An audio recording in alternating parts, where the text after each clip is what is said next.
time for me is based on universe community beings, as I call them. A month is actually a month.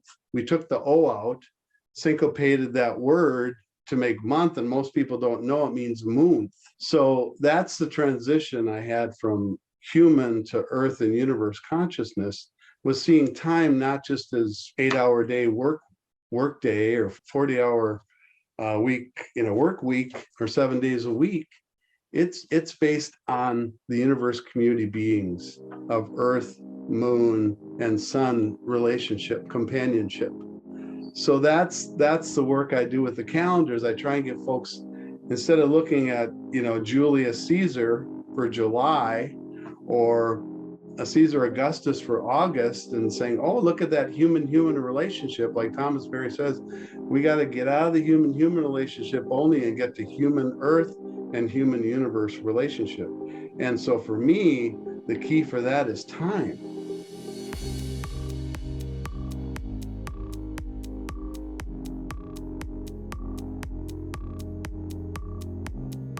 Welcome to the Journey of the Universe 10 Years Later podcast. My name is Sam King, and today we are fortunate to be joined by Tom Spiritbringer. Tom Spiritbringer's journey of existence began at or around the primordial flaring forth of the universe around 13.8 billion years past. Through the Milky Way galaxy, our stellar system called Solar, and our garden planet of the universe, Tom was conceived on and around the June solstice of 1957 CE and birthed on and around the March equinox of 1958 CE. His life threshold of 64 Earth orbits around the sun has been spent in the Northern Hemisphere in the states of Michigan, Minnesota, Colorado, Iowa, and California.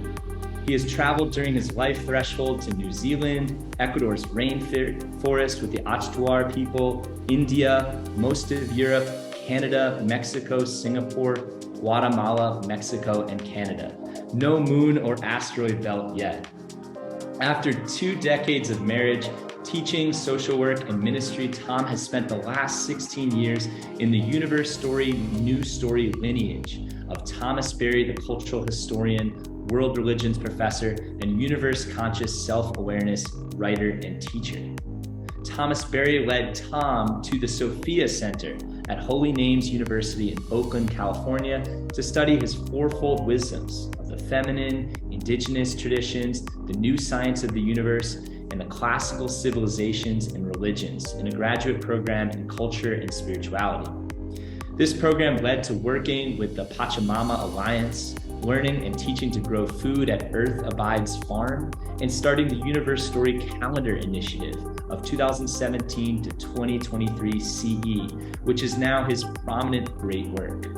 Tom loves to study, sing, dance, and hike at sunset that morphs into stargazing plus much more. Tom, welcome to the podcast.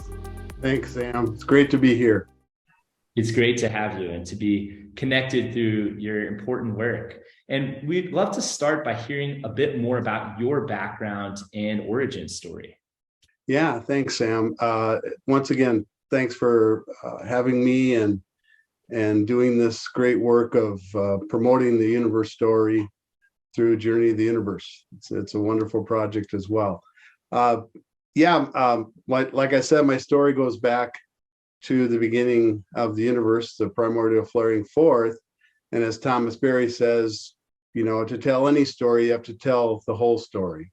And so that's why in my bio, it might sound a little different to people, but that's the journey that I need to share with others is my journey of realizing that we need to go beyond this one life threshold that we have and look at where we come from and where we're going as an individual human being and as a human family here on Earth today. So so I celebrate that universe story of universe, Earth, and human as we go forward. So yeah, as far as my history goes and my own story, I like to go back to being a paper boy, growing up in Minnesota and delivering 33 papers each morning,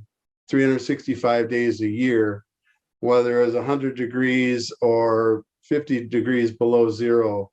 In the winter, I would get on my 2-speed Schwinn bike with baskets on the back and deliver the Minneapolis Star paper in St. Paul, where I would have to ride my bike a mile, whether it was in the winter or the summer, to deliver one paper for 3 cents a piece. That's how much I made. But during that time, I was able, in that early morning time when nobody was awake at 5 o'clock, to see the sunrise, to be in total darkness, total silence while delivering the papers, to see the night sky, to see maybe a meteorite shooting through the sky, seeing the Orion constellation each morning, to see Jupiter and Venus, to experience the Earth when I was, 11, 12 years old, like that, or going up to our cabin in Wisconsin and going out in the middle of the lake at night, and looking up at the stars and seeing the Milky Way path, which you can't even see nowadays unless you're in a dark sky park, right? So it was those early experiences in my life of nature, which led me into where I am today, even though in my study and schooling, instead of going the science way, I went, the physical sciences, I went more the psychical social sciences and social work and religion, and which set me up for coming back. Even though I love, the earth and the universe all the way through, I was really more focused on people, and social work and ministry and churches and teaching high school. So it was more, so I kind of really got set in that until 2005, when I read Thomas Berry's book, Dream of the Earth, which I was ready for at the time. That's what I'd like to tell folks, is that, we need to be ready for change, and all this work with people, with the human community, set me up to be open to work with the earth and the universe. And so when that book came through in this book club that I was a part of, it just took me, I was ready, and it just took me to a new place of transition in my life, to where it led me to Sophia Center, like you read in the bio, that was based on Thomas Berry's work, and then taking classes with Brian Swim and others, and Brian's now with, Journey of the Universe that you're working with, and this program's about. But that just turned my whole life around there in 2005, to go to Sophia Center and then be exposed to this great work of Thomas Berry and Brian Swim, and leading back all the way to Pierre Teilhard de Chardin's work, all the way back to his noosphere work in 1927 with Vernadsky from Russia. And so there's that lineage. And when I hit that 2005 Dream of the Earth, that led me to read the great work of Thomas Berry, which unfolded to this, what I call my great work now, which is the Universe Story Calendar Initiative, which I just feel so honored to be a part of, in working with my own. I always say I gotta get myself right before I can offer anything to anybody else, and so that gift of receiving that earth consciousness, that we are earth in the form of a human, and then universe consciousness, to know that I am the universe in the form of a human, with a great work to do, especially now with all these, the the chaos on this planet with, climate change and war and, all the big ticket issues that we're working on. Absolutely. Thank you so much for sharing a glimpse into your powerful journey, Tom. And I'm really struck by how you moved from a real concern with social issues and social history to Earth and universe story. And I hear a similar progression in you that Thomas Berry went through as a cultural historian who later became interested in the evolution of the earth and the larger cosmos to give rise to the consciousness suffused throughout the earth. And it's really powerful to see how your life and your vision has expanded through these encounters. And I'm curious to hear you speak a little bit more about time, because I know you have been developing the Universe Story calendar for some years now, and it's a particularly exciting offering that you bring. So how did encountering the Universe Story get you interested in time? The idea with time, and what I also include with time, is events, that happen in the Universe Story. Time events go together. Space and size go together. I talk about this in my book, and time, the time and events, that happen. I just gave a talk on this last Sunday, dealing with this year in the Universe Story calendar called "The Great Turning Around," and in that presentation, I told the folks, today is one day where the earth will make an earth spin or revolve on its axis in 24 hours. And so that's what a day is. A day is not 24 hours of events with your family and, sleeping and waking, which, it is, but it all started before we were even here, with the earth spinning once. And then I said, and this is a year that we're celebrating, and it's not about making, personal resolutions or having a New Year's party unless you're celebrating the whole earth cycle orbit going around the sun once. So that's what time for me is based on universe community beings, as I call them, as a moon. The moon, a month is actually a month. We took the O out, syncopated that word to make month, and most people don't know it means moonth, which is 29 and a half days on average, depending on what lunar cycle you're looking at. So that's the transition I had from human to earth and universe consciousness, was seeing time not just as 8-hour day work day or 40-hour week work week, or 7 days a week. It's based on the universe community beings of earth, moon, and sun relationship, companionship. So that's the work I do with the calendars. I try and get folks, instead of looking at Julius Caesar for July or a Caesar Augustus for August, and saying, oh, look at that human-human relationship, like Thomas Berry says, we got to get out of the human-human relationship only and get to human earth and human universe relationship. And so for me, the key for that is time, and it's the time of looking at what are our calendars based on. They're not based on human, they're based on human earth, and then earth, moon, sun relationship. And I even told them, and our solar system is going around our black hole of the Milky Way galaxy. And everybody didn't know this fact, that we go around the black hole, which is called Sagittarius A of the Milky Way galaxy, once every 226 million years, Sam. So it's like 26 times in the 4.6 billion year story, of the earth. So people, and the sun. So people, that's what I'm trying to do, expand our consciousness. At first I have to expand mine, and then share it with others through talks like that or through this celebration that we're having today.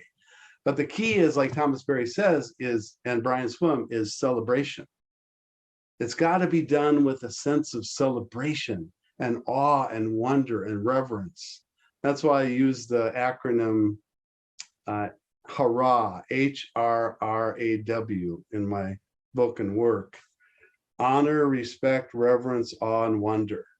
If we can have those in every event that we're a part of, every relationship that we have, then we can celebrate this one life that we've been given. And so that's what I try and really focus on. I was looking at, the Universe Story book, from Tom Spiritbringer and Brian Swim.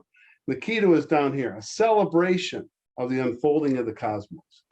And then I said, oh yeah, and I looked at my book that I wrote, and it's like, oh yeah, that's right. My epilogue, or chapter 12, is a calendar of celebration. So I keep losing it, but I got to keep coming back to that, Sam, is that the number one thing for me is celebration. I do work on research all the time, but one of the things that I celebrate so much is, and we just finished in 2022, was the year of the individual human being. So I was really focused that year on looking at each individual human being has a role to play, right, in the universe and the earth, and this, the story on the planet that this, our species is going through. And if we would stop and celebrate just the beauty of our existence, because the odds of us being here, according to some scientists and biologists, the odds of my father's sperm and my mother's egg coming together and then going back, with our ancestors, and the odds of them getting together and dating, and it's between one out of 400 trillion odds of being here to 1 times 10 to the 2,685,000. I mean, it's near zero, the odds of us even being here. And if we celebrate that we know through science now, that it's near zero, that, we're even here, we need to celebrate that. I do. So I don't know if that makes sense, but what a profound insight to awaken to the miracle of being alive and waking up this morning, and for you to actually be creating rituals and celebrations that evoke that sense of wonder and splendor of being alive. Just the simple act of existence is just so transformative. And perhaps you could share a little bit about the Great Flaring Forth celebration, for instance, as a celebration that you put on every year, and a way of deepening into this cosmic sensibility. The Flaring Forth celebration has happened on or around within a day or so of Thomas Berry's birthday. Anniversary of his birth, which is November, or the new calendar nation science 9 of every year.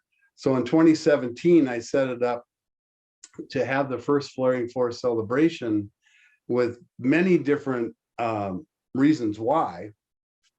And the first one was the 25th anniversary of the epic book, The Universe Story. It was the 25th anniversary. It was published in 1992. So I had figured that out through research, that it was like, oh, well, and it was like 2015 when I realized that. It's like, okay, I got a year and a half to put this together. So called Brian Swim, and he said, yeah, I'll be there. And then I had to write the book and produce a first calendar by that date, which I was picking up the printed copies from the printer that morning of the celebration on November 9th of 2017. So I was right there on the edge. But so it was a multi-purpose event. First one was 25th anniversary of the Universe Story, 103rd anniversary of Thomas Berry's birth, the promulgation, or the beginning, the official beginning of the Universe Story Calendar Initiative, of the book and the calendar that I had written. And so multiple events were happening that day of celebration, and so that was at Sophia Center, Holy Names University, which sadly Sophia Center closed in 2015, and Holy Names University is going to be closing this spring. So it's a time of grieving in a way for us in the Universe Story community, because those are two powerful programs going all the way back, to the 80s and 90s, with Matthew Fox starting the Institute for Culture and Creation Spirituality also at Holy Names University. So that's a whole nother story, but it was a day-long celebration from 9 in the morning to 9 at night. I don't know what I was thinking, but and then it's shortened now to an hour and 15 minute Zoom, but that's just the way the day we live in. But anyway, getting back to it. So it was really wonderful I like to synchronize things together, like we should, if you're going, shopping, to the grocery store, you should also fill up your gas tank and maybe get the cat food at the pet store at the same time, right? Instead of doing separate trips, combine them together. And that's kind of what that celebration was. It was like, it was awesome. It was awesome to have all those events come together at once. Mm-hmm. So we've been celebrating it ever since 2017. And maybe this is a good time to just show the various calendars. And if we're not on video, I can just say that the first calendar was 2018. And the focus was the year of the Universe Story Calendar Initiative, to have a kickoff for the initiative. The previous year, 2017, the first year, was the year of the Universe Story, because that is the overall context, right? The comprehensive context for the Universe Story lineage. And then from that, then I had to go to the year of the Universe Community of Beings, because that is our overall comprehensive context for beings and subjects in the universe. And that's one thing I have that I'm promoting science to maybe transcend to or look at seriously, is going in transcending the terms objects and things to go to subjects and beings. Mm-hmm. Like Thomas Berry said, we are a communion of subjects, not a collection of objects. And so I'm very strong in that in the Universe Story Calendar Initiative. And so that's why this is the year of the Universe Community of Beings, 2019. 2020 then would be the year of the Earth Community Beings, and that coincided with the 50th anniversary of Earth Day. If you remember, that's right when COVID hit, and it happened in March, and then April 22nd, 2020 was the 50th anniversary, and it was so sad because all the celebrations and programs and workshops were all canceled. Mine was canceled, that's just what happened, Our Earth was going through something, and the year of the Earth Community. And then 2021 was the year of the human community of beings, all 8 billion of us now.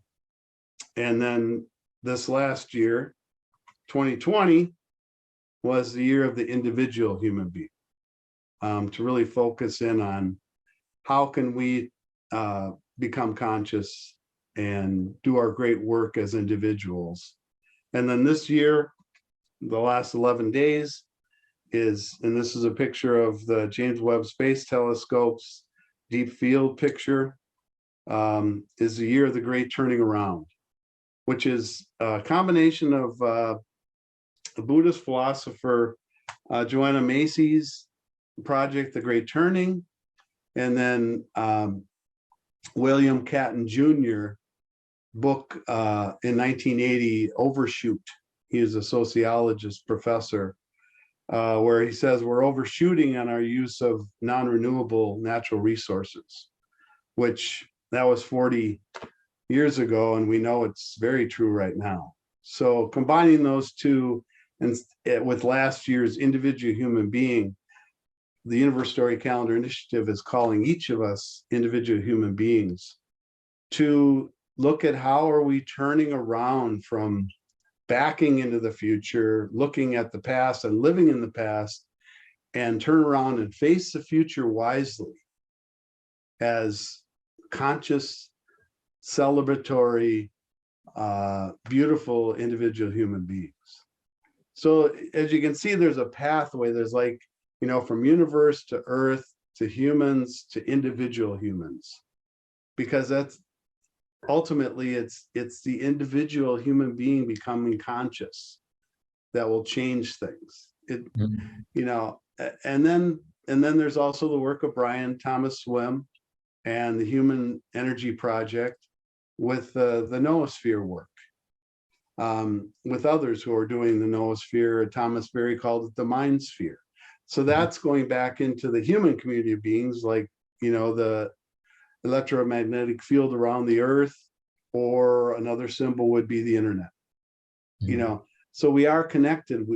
That's why I tell people we don't have to get connected. We are connected. We just have to realize it by doing the cosmogenetic principle of interiority or subjectivity, right? Going deep within.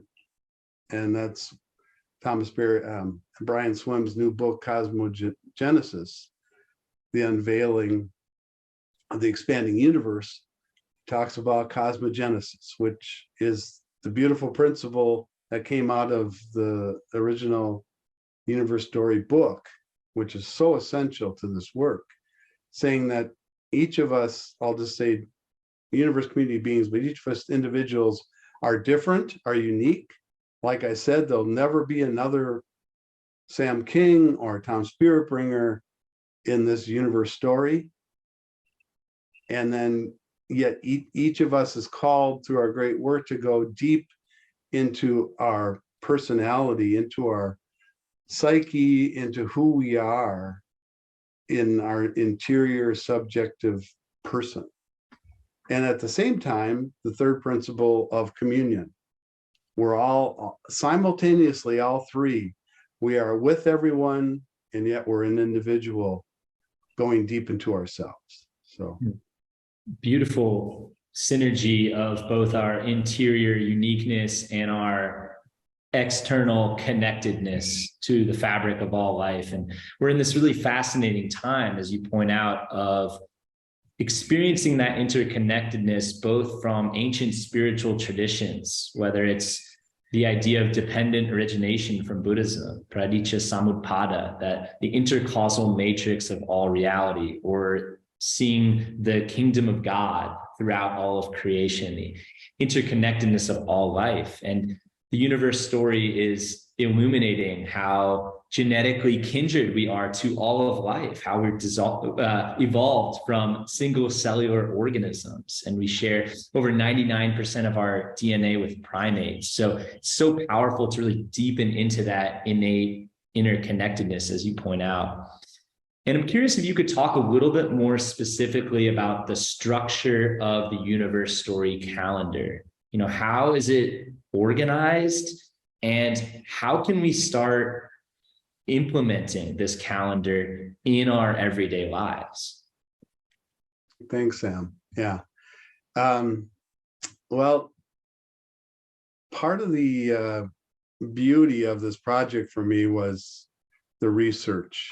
I mean, diving deep into just calendars in general. I was a high school teacher.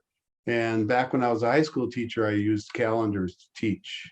When I was in church ministry, I used the liturgical year telling the story of Jesus, his life, birth, life, death, and generation, to focus in on the calendars. And then, when I was at Sophia, I was leading solstice and equinox celebrations. So the calendar, has been a big part of my life in teaching and in experience and ritual, like you said. So when I started doing the research, I realized, that I needed to stay with the Western civilization world calendar process, which basically means looking at, you look at all the calendars, and I've looked at all the world calendars, but really came down to focusing on the main Western Roman calendars. All 4 of these calendars have been from the Roman lineage, whether it's the Roman kingdom, which is Rome first started out as a kingdom, then went to a republic, and then went finally to an empire. And so the first Roman calendar was called the Old Roman calendar, put together by King Romulus. So you can see where the word Rome came from Romulus. So that was in 753 of the Common Era. And I explain all this in the book, in more detail. And then that was only a 10-month calendar, because the Romans were afraid of this time of the year, as we can see, like in California right now, with all these rains and all this destruction happening, or bad winter storms or whatever. In Rome and Italy in the northern hemisphere, it was winter. It was dark. The sun had gone away. Apollo, the sun god, was not around much anymore. It's a terrible time for them, because they were in touch with the sun, probably more than we are. And so they didn't even have the months of January and February until 700 with King Numa. He added January and February to make a 12-month calendar, even though it was still a lunar calendar. So it only equaled 354 days. So they were still losing days until Julius Caesar turned it into the Julian calendar through hearing about the Egyptian solar calendar of 365 and a quarter days. So that's when we started to finally get the actual year of 365 and a quarter, was with the Julian calendar going from lunar to solar. And then the Gregorian calendar, the Julian calendar was 45 BCE. And January 1st was dedicated as the first day of the new year.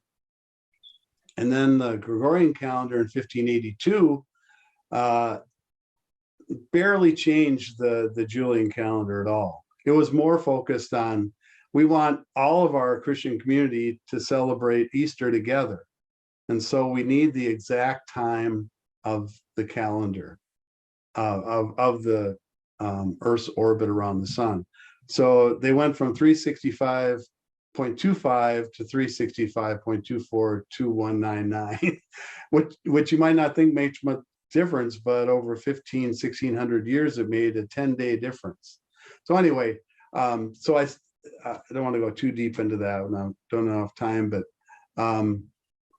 so I saw that lineage as a lineage that I needed to follow, because that's my lineage, right? I live in the United States, which I know from my research is still living under some pretense of the Roman Empire, through Roman numerals we use, and through the Catholic Church, as I call the Catholic Church empire, is still within this country and around the world, So there's different ties. So that long story short, I saw that I need to stay with my lineage. For example, not going with the Mayan calendar lineage, or, the world calendar lineage of Elizabeth Achelis back in 1930. That's a whole nother story. So there's various world calendars. So I looked at the various world calendars, various, celebrations that they had, and saw that the path that I need to go on, especially with the new science that we have, is to transcend, include, and update. Now I'm saying not just the Gregorian calendar, but also the Julian calendar, because they're pretty much the same. Mm-hmm. So I saw that I didn't need to change the structure. And being a teacher, I could see over the years that you don't want to rock the boat too much, especially with something worldwide that's been used for 2,000 years in the same structure, right? Same structure, meaning 12 months, 7 days a week, 24-hour day. The months having the same days every year for 2,000 years, having basically the same name, same, yeah. So the 365 days a year with the leap year, I wasn't going to change that. 7 days a week, I wasn't going to change that. But what I wanted to do, because of my great work calling, was to tell the universe story. So how do you tell the universe story through a world calendar? Well, in my research, like I said before, we're celebrating a murderous dictator in July every month for 31 days. We're celebrating another emperor, Caesar Augustus, every August for 31 days. We're celebrating the Romans marching to war every March for 31 days. Every Tuesday, every Martis, we're celebrating Mars, the god of war. Where I say, let's change it to celebrate Earth, our planet that we need to save at this particular time. And so that's why we have an Earth Day weekly on the former Tuesday, to graft over, the god of war. Twi, from where we get Tuesday, is a Germanic god of war. Martis, from Spanish, is Mars, the god of war.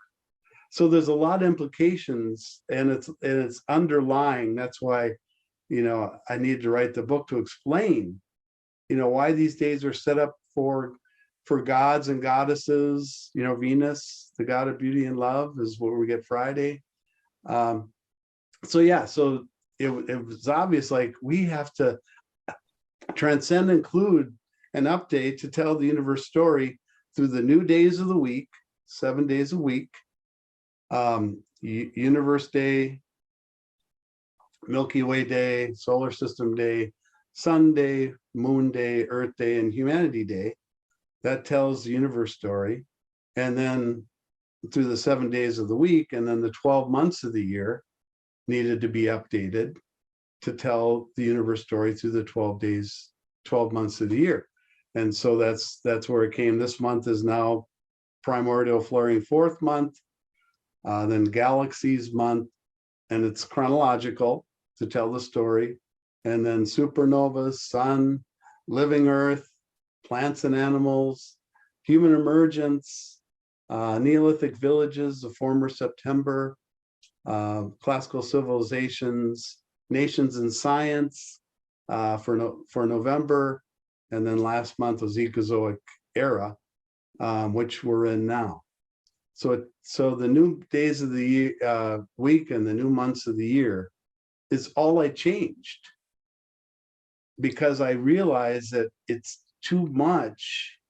Not, I don't want to. I just want to compare to the Mayan calendar, where they're saying, no, we need to go 13 months, 28 days a month, which equals 365, and then add a day out of time each year, and then every 4 years add another day to cover that up.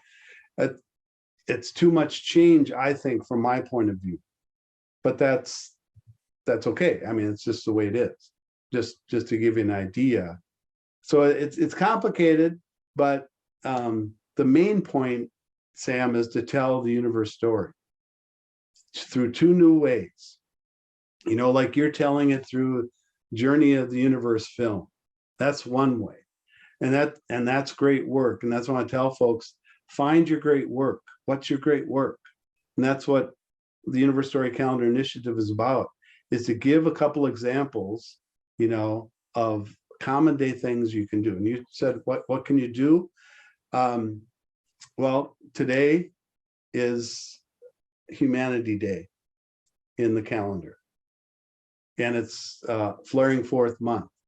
So you could take either of those or both of those and combine and maybe, draw a picture of the universe. Journal, like I do every day. Look, like I look up the month in the Universe Story calendar. I will look up what I wrote about that in my book for Humanity Day. I'll sing Peter Mayer's song, Human You, while I'm going for a walk with my dog Tootsie, celebrate the rain, whatever it might be. The Universe Story calendar gives you the ways to celebrate the universe story each day and each month and each year. The great turning around. How am I going to turn around today to be a better, more conscious person? By the way I treat others, treat animals, treat the air, the soil. So it's all there. That's why I have to have the universe story as the overall context, because I'm a big picture person. That's why it fits so well with me. I can do detail work, but I love the big picture, and so I want to know that's why I think I was really called to this work, Sam. I'll stop there. Yeah. Keep ranting. Beautiful. Well, there's so much there about the militaristic origins of the Gregorian calendar and shifting into this time developmental narrative of the universe story, and the way you've overlaid that on the structure of the Gregorian calendar as it exists. It's a fascinating, really powerful project you're undertaking, because it's easy to focus sometimes on space when we think about the universe and the origins of deep time and our place within the Milky Way galaxy and the larger universe, and the great depth of space that the James Webb Space Telescope and other projects of astrophysics are illuminating, as many as, a trillion galaxies out there. But time is so essential to our everyday lives and the rhythms of our bodies. So powerful. You're inviting us into this deeper consciousness. And as we come to a close here, Tom, I'm curious if you have any parting message that you hope to share with the Journey of the Universe community, drawing on your decades-long work and your meditations on time and the universe story. I just want to share a song that I wrote, just a verse and a refrain, called Existence, because it's really comes down to our existence and broadening that sense of the human existence of each individual human being. And so it goes like this: existence, the greatest singular gift. Existence, explore we must insist. Each universe community being can trace their origin back to this common denominator. Did we choose our parents? Did we choose to be born? Did we choose this planet? Did we choose our siblings? Existence, the greatest singular gift. Existence, explore we must insist.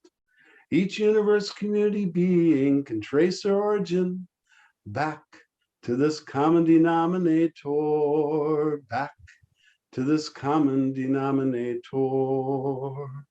And all in celebration, Sam. Beautiful. I am so grateful for your musical finale to our incredible discussion, Tom. That was beautiful and so nourishing to deepen into that celebration of existence, which I think it all comes back to, all this work. And I'm so grateful to you for taking the time to chat today, Tom, for all the great work you are doing and deepening our consciousness of time and orienting us to this larger cosmic process that we are all the incredibly grateful inheritors of. So Tom, thank you so much for joining us today. And I look forward to continuing to support you in your great work. Thank you, Sam. And thank you for your great work and the Journey of the Universe project. Thank you again, Tom, and look forward to staying connected. Cheers. Cheers.